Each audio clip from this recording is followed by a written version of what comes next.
Good morning সবাইকে, আমার চ্যানেলে স্বাগত।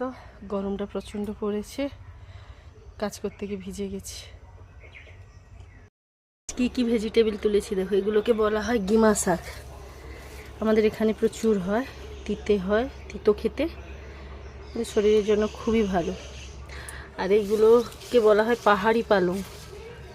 এই যে, আর এই শাকটার নাম জানি না, কিন্তু টেস্টি লাগে, সবজির সাথে মিক্সড করে দিলে ভালো লাগে। নাম জানি না কি। আরও তুলেছি এই যে কুমড়ো শাক, সব বসে বসে এগুলো পরিষ্কার করব।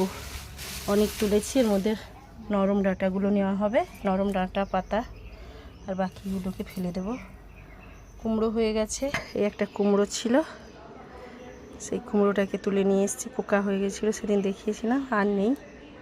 যে সব পরিষ্কার হচ্ছে এই সাইডটা। তারপরে লাউ গাছ একটা তুলেছি, যে এই লাউ গাছটাকে ওপরে তুলে দিচ্ছি।